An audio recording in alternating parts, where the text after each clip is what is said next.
What is up, guys? It's Tony here, and today we are doing another gaming computer build today.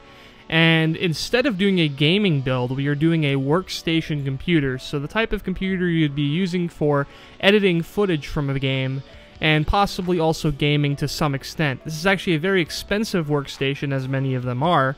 It is actually the top of the line pretty much you can get for $33,000. And without further ado, let's go ahead and get right into the build. First off, we start with the processor, which is a Xeon processor. This is the top of the line Xeon processor.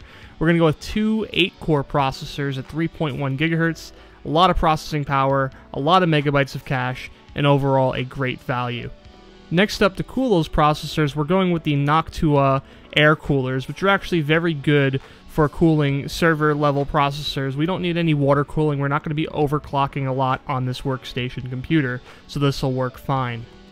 For the motherboard, we had to find a server-level motherboard with 2 CPU slots and the ability to do SLI. So the Supermicro MBD X9 DR7 works perfectly for everything we need in this workstation computer.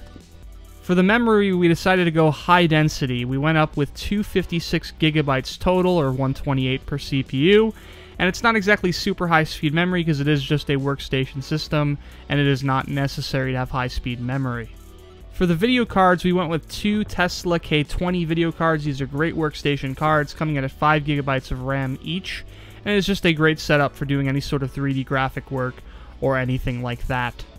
This is the one selection that I think we could have probably toned down a bit. It is $14,000 worth of solid-state drives. They are PCI drives with 2,000 megabyte read and write speeds, very fast, and it's 3 terabytes total of SSD space.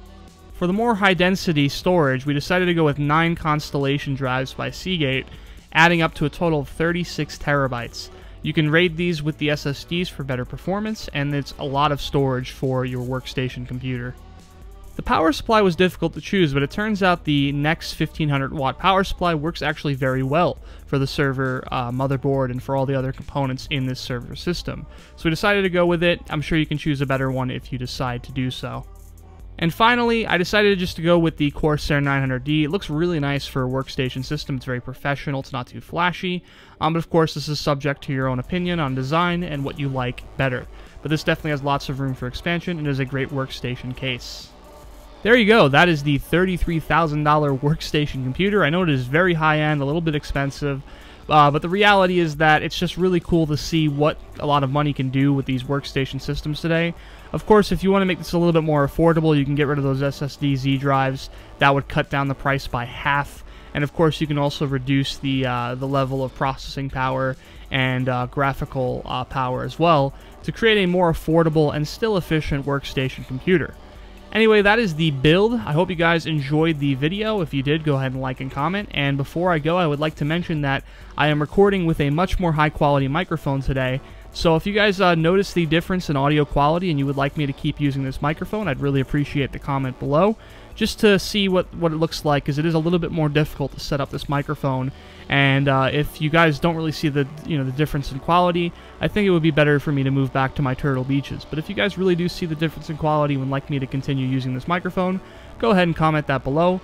And that is pretty much it, guys. I'll see you guys on the next computer build.